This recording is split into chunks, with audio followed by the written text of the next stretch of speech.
بادل بھیج کے خوشخبریاں ہمیں سناتا ہے اس آنے والی رحمت کی جو پیچھے آ رہی ہوتی ہے. اللہ تعالیٰ نے اس آنے والی خوشخبریوں کی بشارت بنا کر علامہ اقبال کو بھیجا ہمارے درمیان. وہ مفکر، وہ دانشور، وہ فقیر، وہ اللہ کا ولی، وہ اللہ کا رازدار، جس کی زبان سے نکلنے والے الفاظ نکلی تو لب اقبال سے. اقبال سے جب پوچھا کہ آپ یہ راز آپ کس طرح بیان کرتے ہیں، کون بولتا ہے آپ کے وجود میں، تو فرماتے ہیں نکلی تو لب اقبال سے، پر جانے کس کی ہے یہ صدا، پیغام اس کو پہنچا بھی گئی، دل محفل کا تڑپا بھی گئی. اللہ نے اس درویش کو بھیجا ہمارے درمیان فرقان بنا کر. اس وقت بھی اقبال کی مخالفت کرنے والے بدبخت موجود تھے، آج بھی موجود ہیں. اس وقت بھی ان کو کافر کہنے والے موجود تھے، آج بھی موجود ہیں. اس وقت بھی قائد اعظم کو کافر اعظم کہنے والے موجود تھے، آج بھی موجود ہیں. لیکن اللہ نے فرقان بنا دیا تھا اس بات کو کہ جو ان کا ساتھ دے گا نوازا چلا جائے گا، جو ان کی مخالفت کرے گا روک لیا جائے گا. آج کوئی ابوالکلام آزاد کے نام عزت سے نہیں لیتا کہ وہ کانگریسی مولوی تھا. آج کوئی ان تمام مولویوں کا نام نہیں لیتا جن کو کافر اعظم اور اقبال کو کفر کے فتوے لگاتے تھے. اور اللہ نے اقبال اور قائد اعظم کو عزت دی اور ان کے ساتھیوں کو عزت دی جنہوں نے پاکستان بنایا، اللہ کے حکم کی تعمیل کی.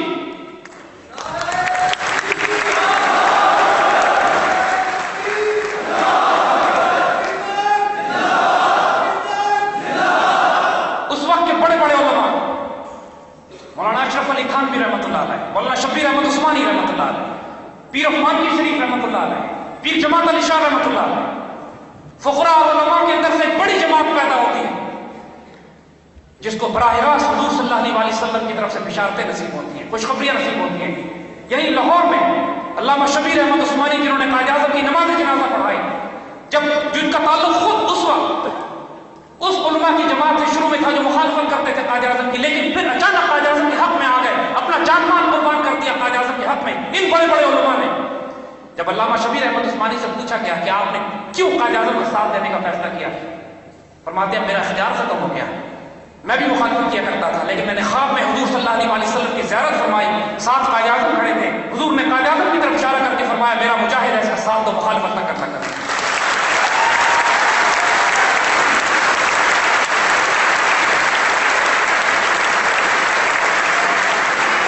پاکستان جس کی روحانی ڈائمنشن اتنی حیرت انگیز ہے، اس کی روحانی ڈائمنشن اتنی حیرت انگیز ہے کہ اس پاکستان کو بنانے والا ہر فرد براہ راست سایہ خدائے ذوالجلال اور حضور صلی اللہ علیہ وسلم کے براہ راست فیض لے رہا تھا اس پاکستان کو بنانے کے لیے.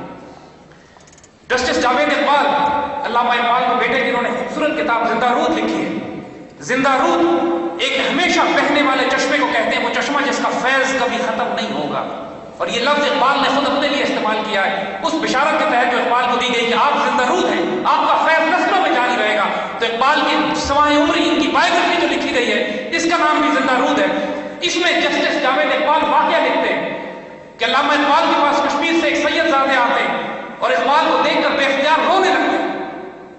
اقبال سمجھے کہ ضرورت مند ہے، کچھ پیسے نکال کے دینا چاہے گا. انہوں نے کہا نہیں، میں ضرورت مند نہیں ہوں، لیکن اپنے خواب کے سچا ہونے پر روتا ہوں. اقبال نے پوچھا خواب کیا تھا؟ فرمایا میں نے خواب یہ دیکھا کہ حضور صلی اللہ علیہ وسلم ایک جماعت کی امامت فرما رہے ہیں، پوری جماعت کھڑی ہے، نماز کی تیاری ہے، لیکن حضور جماعت نہیں کرواتے، بار بار مڑ کر پیچھے پوچھتے ہیں اقبال آ گیا.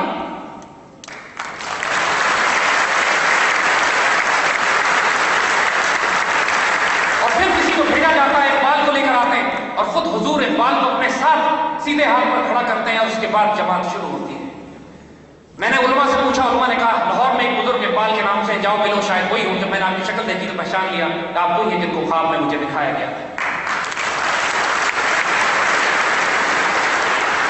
اس بات کا، اس واقعے کا، اس روحانی ڈائمنشن کا حوالہ جسٹس جاوید اقبال کی کتاب زندہ رود میں دیکھ لیجیے گا. اور بھی اتنے سارے واقعات ہیں جو اس حیرت انگیز روحانی ڈائمنشن کو بتاتے ہیں. یہ کوئی عجب اتفاق تو نہیں ہے کہ یہ پاکستان رمضان المبارک کی 27 رات کو جمعۃ الوداع کے دن وجود میں لایا جاتا ہے. یہ کوئی عجب اتفاق تو نہیں ہے، یہ اتفاق تو نہیں ہے کہ یہ پاکستان جس کا نام تجویز کیا گیا پاکستان جس کا لغوی لفظی ترجمہ جو بنتا ہے، ہم کو بچپن میں پڑھایا گیا تھا پہلا کلمہ طیب، طیب مانے پاک. پاک کا مطلب ہے طیب، یہ طیبہ، اور اس اعتبار میں مدینہ شہر علاقہ ٹیریٹری. لفظ پاکستان کا ڈائریکٹ عربک ٹرانسلیشن مدینہ طیبہ بنتا ہے.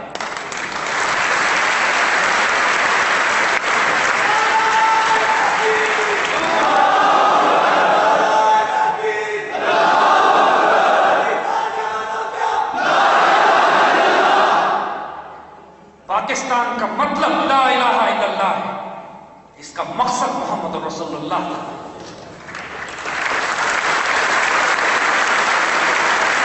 ہمارے بڑوں نے یہ پاکستان بنایا تھا لا الہ الا اللہ.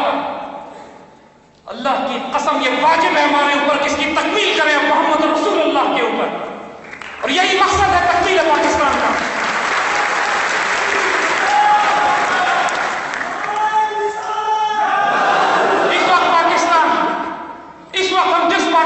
جس آزمائش میں تاریخ کے جس دور میں ہم پہنچ چکے اپنے وقت کو پہچانو میرے بچوں. You have reached a critical time in history, the time when you have three destinies awaiting for you. تاریخ کے تین دھارے آپ کے سامنے اس وقت. پہلا دھارا غلامی اور تباہی کی طرف جاتا. پاکستان کو توڑ توڑ کے حصے بخرے کرنے کی سازشیں تیار کر لی گئی ہیں.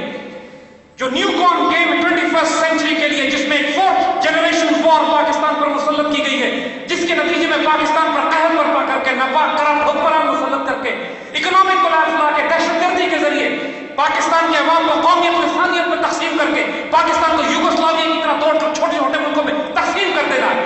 یہ ان کا پلان ہے. کبھی نہیں ہوگا انشاءاللہ.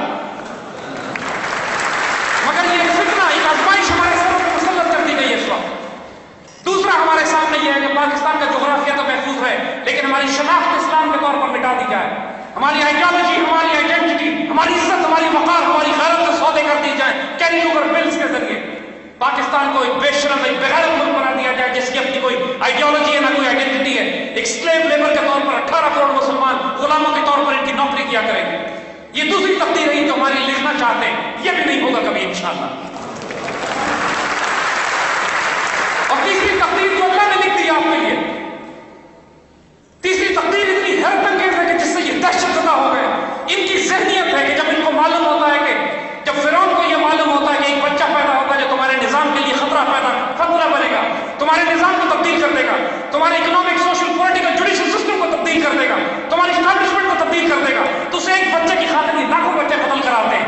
لیکن اللہ نے جس بچے کو پیدا کرنا ہوتا ہے فرعون کی ناک کے نیچے موسیٰ زندہ ہوتے ہیں, پیدا ہوتے ہیں, تربیت ہوتی ہے.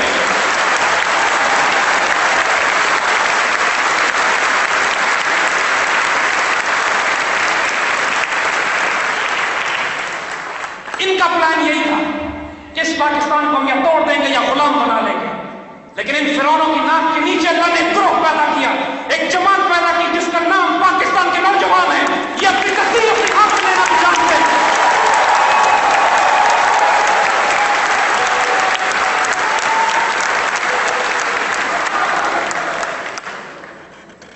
We will live with dignity. We have decided now. We will live with honor. We have made our minds to this. We will pay any price for it. We are willing to live and die for it. Pakistan will be the Pakistan our founding fathers wanted to make this.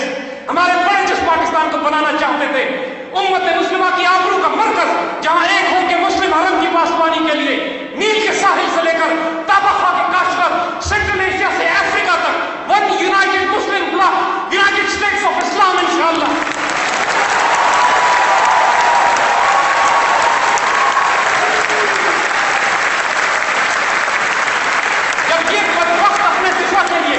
جب کفر اپنے دفاع کے لیے European union بنا سکتا ہے جس کا کامن ڈیفنس ہے, کامن کرنسی ہے, کامن پارلیمنٹ ہے, کامن پریزیڈنٹ ہے, اس بات کے باوجود کہ یہ مختلف ممالک ہیں, تو ہم مسلمان مل کر ایک یونائٹڈ اسٹیٹس آف اسلام, ملت متحدہ اسلامیہ کیوں نہیں بنا سکتے ہیں؟ We will make it inshallah. We'll live for it. And the system that we want to do, the Pakistan we want to make, would be the model on the lines of Khilafat Rashida as designed by Qaid-e-Azam Rahmatullah alayh.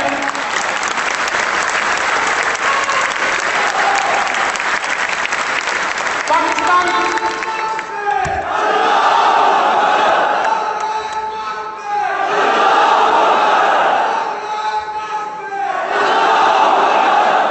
we have taken enough nonsense from these politicians. We have taken enough nonsense from this